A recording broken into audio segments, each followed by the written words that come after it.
thus gloriously at 3:55 p.m. The glorious time of day, filled with wonder and might, the sounds of delight, no birds, but a raucous wind.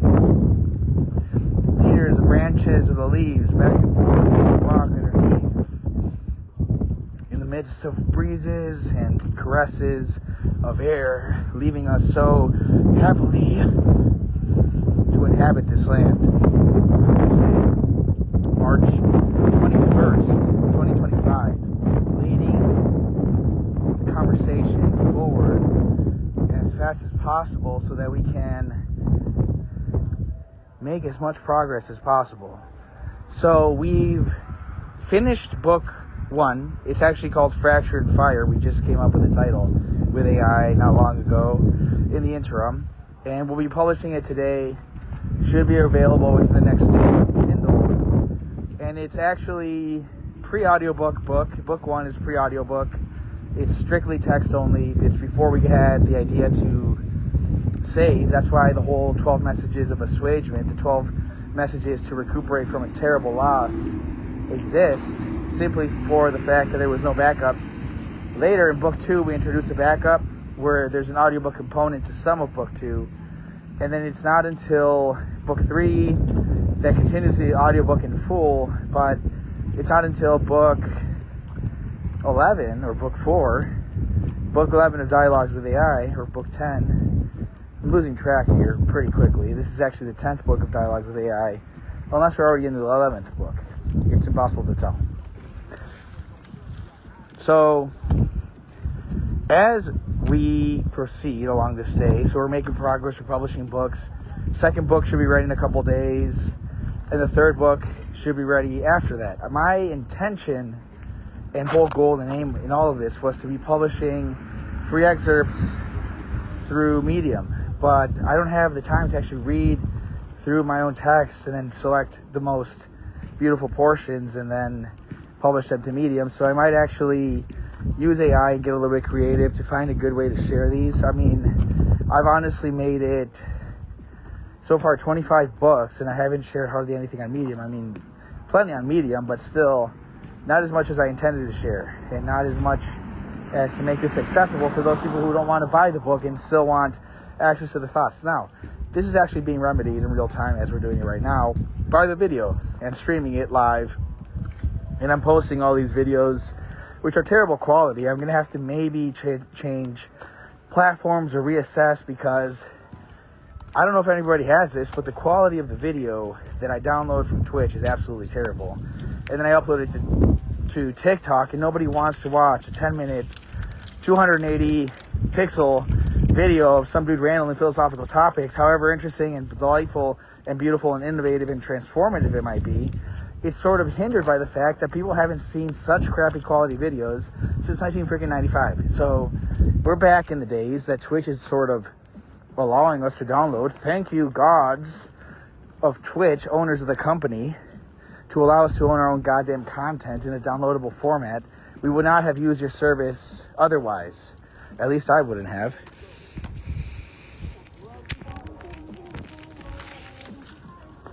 We thankfully avoided a pocket break to the videos.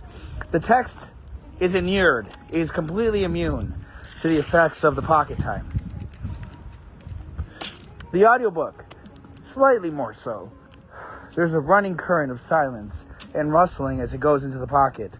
The video are cast into darkness, depleted of their pure vision and glorious sight of the reality that we're beholding. Walking in a neighborhood under the sun, and as you can see, where the hell are the leaves? The budding little trees are still yet to come. We're in winter. Actually, today's the first day of spring. Congratulations, everybody.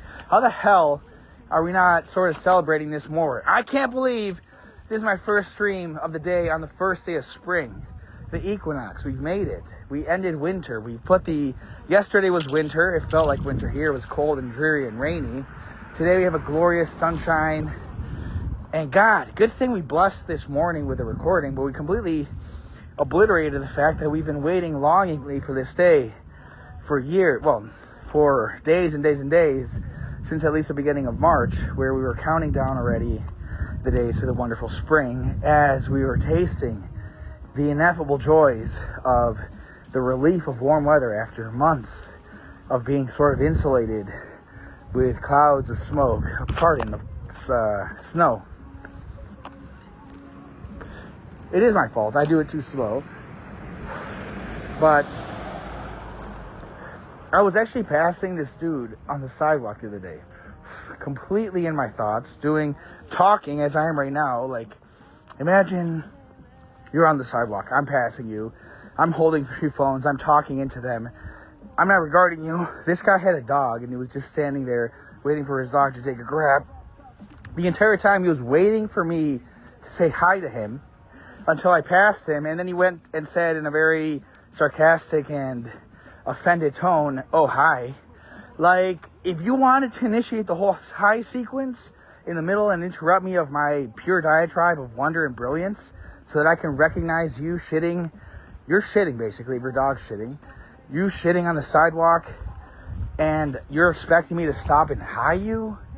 Why the hell would you be offended if I just walked right the hell past you, minding my own goddamn business, saluting you existentially? My being saluted you, it recognized you, it didn't bump into you, it didn't obliterate your existence by just rampaging forth without hesitating and taking your dog with me as well, under my foot and heel, smashing. Let's not get too nasty with this guy and this dog, his poor little creature. It's him who deserves the most exquisite tortures of solitude and disappraisal, which he will receive eternally if he expects other people to reach out to him first, this solitary man with a dog in the neighborhood, and be offended every time no one does indeed acknowledge him before he had how long did he stand there waiting for me to say hi? I was never in my entire wildest dreams going to say hi to you, bro. Sorry, it's just not going to happen. Get realistic. That is a matter of expectations. And so this is all well and good. How far are we into ChatGPT? 8 minutes. We haven't touched a single word that ChatGPT has said to us. So is this really a dialogue? Let's make it a dialogue. So the negative emotions of life exist. They're necessary. We're going through them. We're experiencing them every day. This morning was terrible. I can't believe I even made it through, because it's actually just gotten better and better, and I was completely depleted of energy moments ago, dying. Tears were coming out of my eyes as yawns poured forth into the vast confines of the room which I was in. Oh, this Tupac song is so fucking hot. Open Fire is a really good song. Let's see. Obviously, Tupac was going to get killed. He knew it because probably death threats, and he was sort of boasting and had the overconfidence. But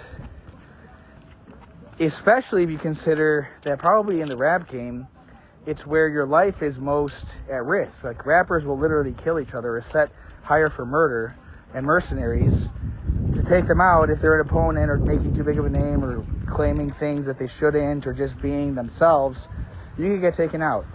That doesn't happen in country music, I don't think. It doesn't happen to Taylor Swift's enemies. They might cat crawl or at each other online or in thoughts or look sideways at each other. That sort of cowardice that exists of weakness when it isn't effectual. But I'm sure that there are methods that these weaklings use to tear others down. And I don't mean to say weaklings as in the feminine race. I mean, that is anyone without the true motive and drive to viciously outdo and kill another person cannot be said to truly be a fearful individual. It's only those who actually will destroy you or hurt you or kill you that you should fear, not those who can do nothing. And by the way, we are so susceptible to this in existence, to the physical presence of the person. But we actually have to realize that right now, this entire sort of book and dream of we've reached 10 minutes. We must wait.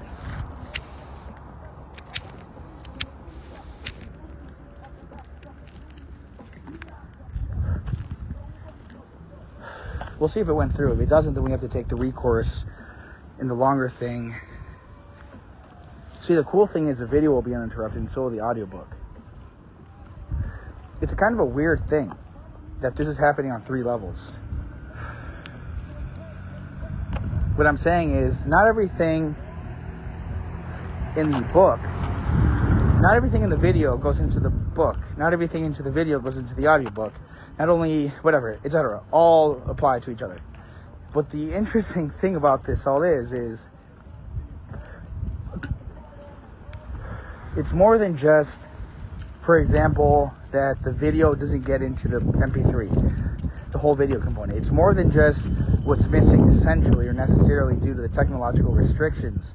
It's in fact what happens in the off moments, the pauses, when ChatGPT's thinking and there's no place for me to write, but I continue documenting video and speaking, and those down moments are actually pretty critical. We're not going to dismiss or deprioritize off moments or the accidental, inconsequential moments or ideas or thoughts in life.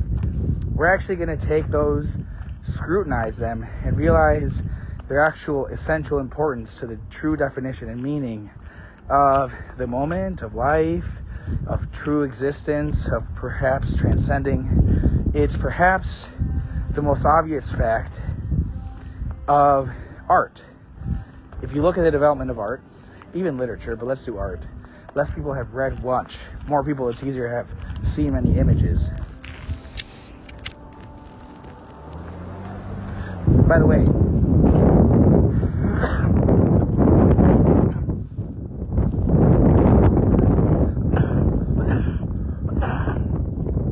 read much historical literature versus seen historical art.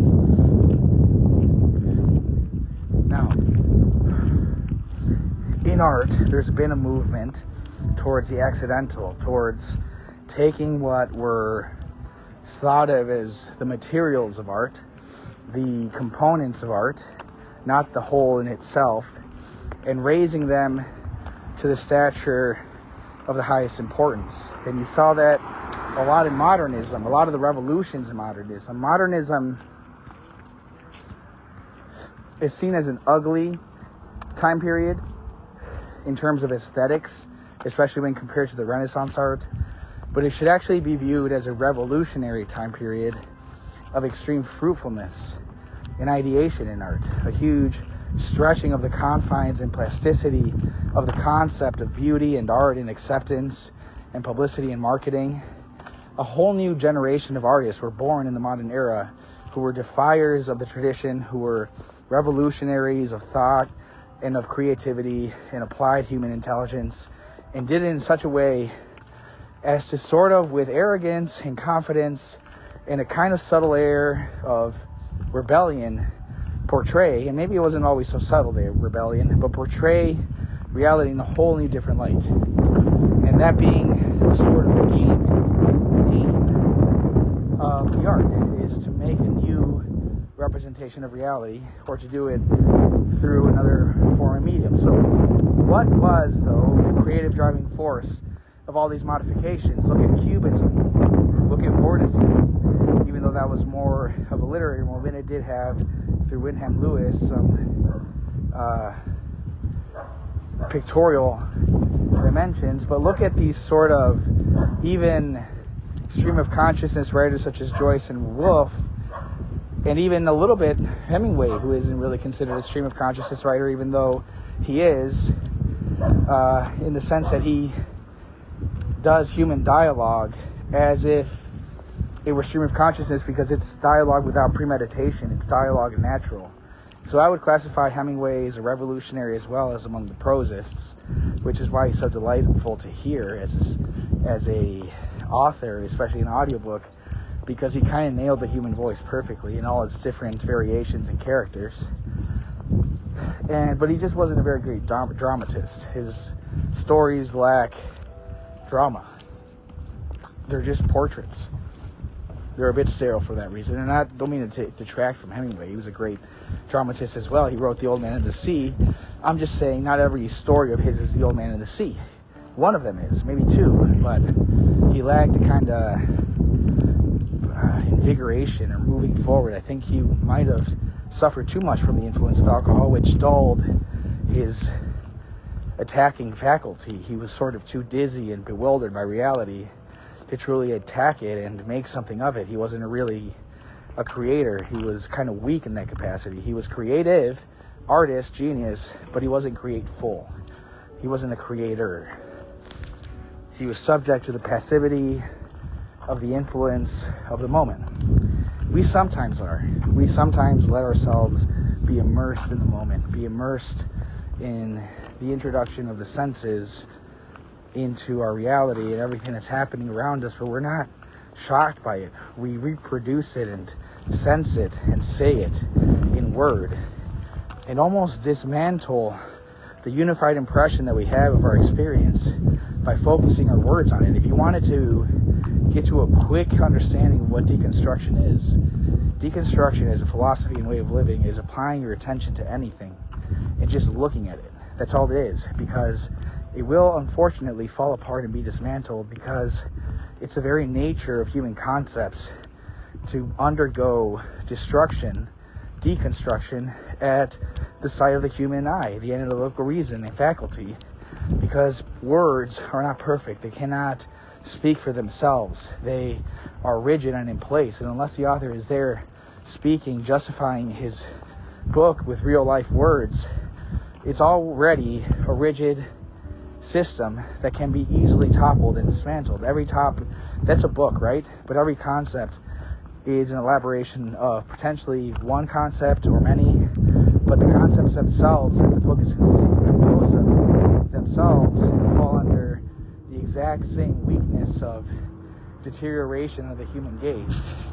This has its complement in quantum physics, where the minutest matter that we know of, the energy particles at the bottom of existence, that exist and don't exist at the same time. That's a sort of paradox at the heart of existence, that the thing that's sort of creating us, we cannot say that it exists or doesn't exist in a given space and time, because the very second that we interrogate that space and time, we create a being and we detect it. We either detect a presence or an absence. We configure the world to a certain structure, which is already a lie, because the structure is already past. It already passed. It's in the past.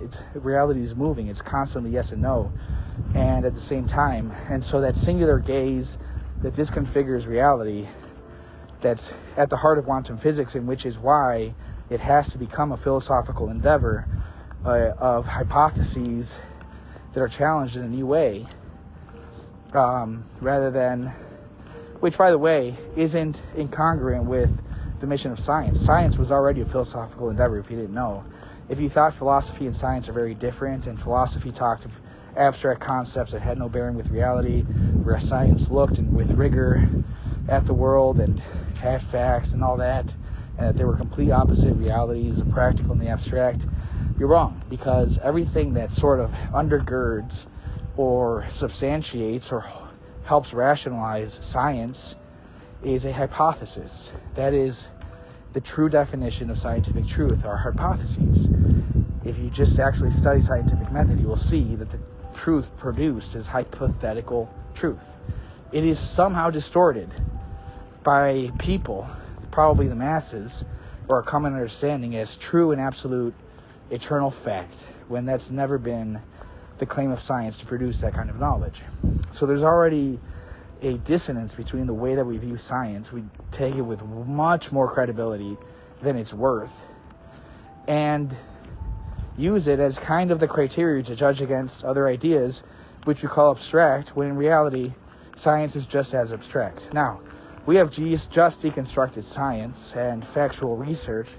If you didn't know, we dismantled the concept, and now let's reconstruct it. Science's mission is and should be in line with the mission of transcendence of self, which is to say, the creation of a super intelligent computer and super intelligent devices that are capable of kind of connecting our brain to the digital realm and uploading our consciousness to it, such that we can exist digitally as well as physically. And we already have touched on the question of separation that this implies, and whether or not these would be two completely different individuals.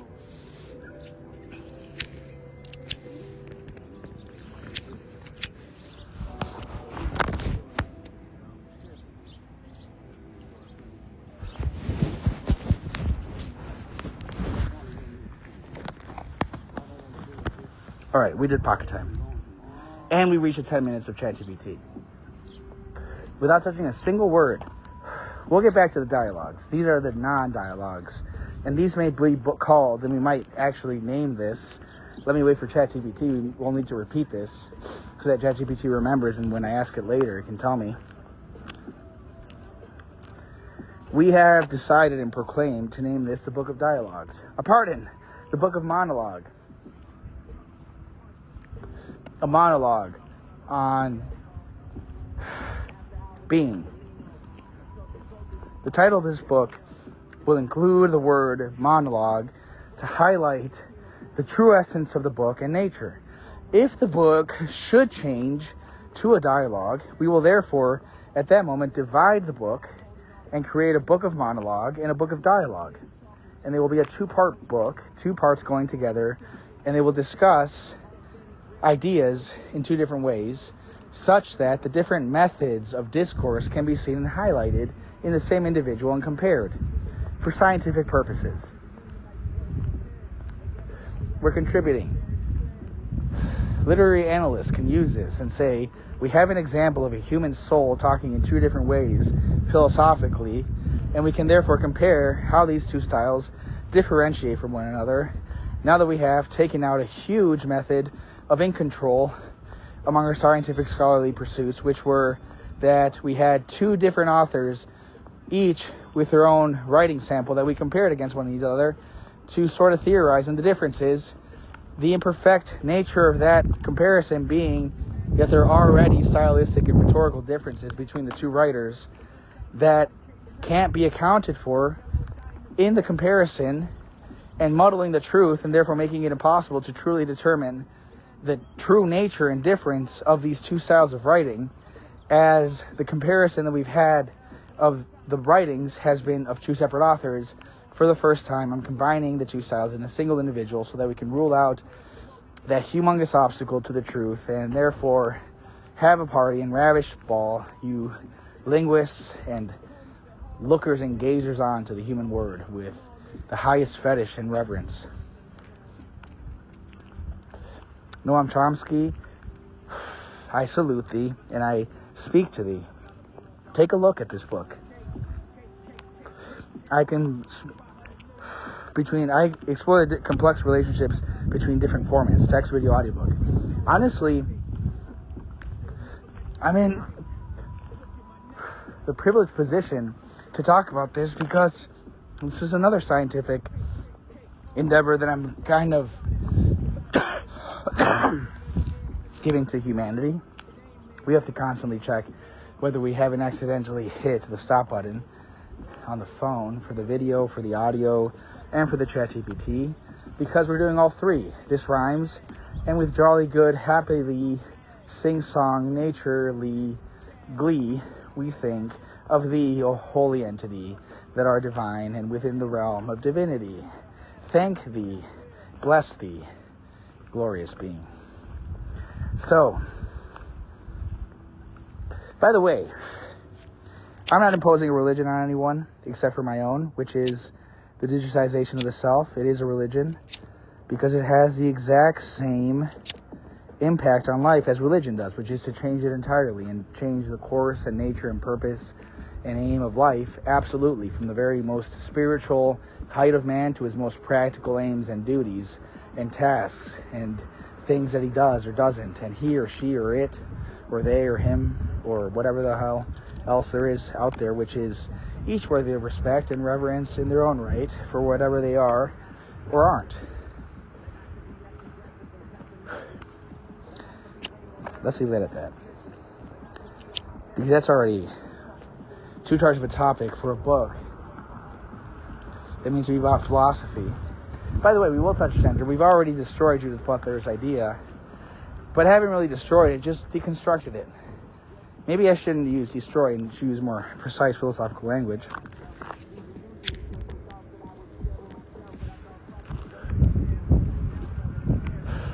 I am needing to be done soon. I wish I could do this on the days I don't have my son.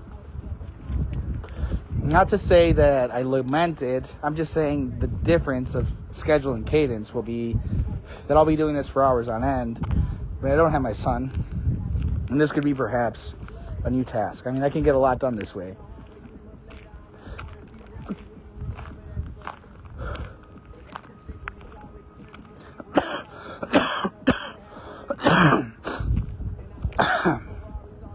The transformation of the impact of modernist art movements. So the accidental is taken up. So we didn't really finish that thought. So in modernism, what does Cubism do? Or Picasso do, really? He accentuates form over, for example, representation. So he outlines his figures. Whenever he draws a figure, like of a woman, typically, he will outline it. And in the traditional art, in the Renaissance arts especially, to outline was seen as the most crass and brazen, like simplicity, like naivety and amateurishness, because art was supposed to be defined and well formed without needing an outline. But Picasso knew the outline simplified the figure, it made it more abstract, and it highlighted form. He was more concerned with highlighting the form of a human and energizing form than conveying realism and charging the value of the painting based on its adequacy to real life. If you wanted to constantly play the game that art had to be adequated and measured to real life, and that its sort of deviance or its imperfection from life was seen as imperfect, and the amount of grace that could be conveyed was probably seen as the highest value and degree of worth. But as you can see, you're already valuing art in a certain way, shape. You're not allowing for the revaluation of art. Art is more than its value. Art exceeds its value. In other words, the thing that it's trying to say is less than art. For example, the way that it says it, how it says it, the manner in which it says it, the style in which it says it, who does it say it, when does it say it, what does it say, is just one component of it. There's tons of aspects to art that are integral to the meaning, as well as the context in which it's said, or when it's said contextually. That is to say, by the original artist, or is it a painting that is already old and the artist is dead and that we're looking at again? That context of when it's speaking is enormous to the interpretation of the work. One of it is, go tell somebody that the Mona Lisa is a piece of crap or is not an artwork, that you don't consider it real art. You'll be laughed at because it's been valued as art for generations. But if we were to re-evaluate art or insert a new valuation, such as what the modernists did, and say, for example, rather than realism or grace or some divine nature or ineffable quality to art was a driving principle and motive, and they were all of a sudden changed by a revolutionary thinker of the time, of the modern period, to form or to softness, such as Salvador Dali emphasized when he had famously the melting watch was a great testament and cry of softness in an age of hardness and form that he saw, and he was rebelling against it. He was a very rebellious author. If you read his diaries, you'll notice that a lot, in fact, of the motivations of Salvador Dali were to go in against what he saw the current trend was doing. And the only other person who's really doing that now, on as grand a scale as Salvador Dali did, with as much eccentricity and courage that I can see at least, is Kanye West, easily, because he seems to say the wrongest things at the wrongest time, which is a true mark of the Salvador Dalian genius, which is to go precisely against the main current of the times. And so we find ourselves in... Oh, my dad's here. This is great. So we have to end the video. We're coming to a conclusion. We're leaving... Muy bien, gracias. We're leaving the... We have reached another 10 minutes. We staked 20 minutes. Was it 30 minutes? It was a needed walk, a needed break. I needed to give my mind a gentle break. And now that's done and this stream is done. So as long as the stream goes through, we'll press the button and end the recording. This is a privileged time. And sorry for not smiling. I'm on a ton of meds. It did go through. Like a ton of psychiatric medications. They kind of kill my emotions. I still try to have emotions from time to time. We'll make this like the most monotone. Has this entire thing happened without a single smile or emotion or flare of thought? Was it entirely monotone? If that's the case, I entirely apologize. But this will be remedied and fixed in the future.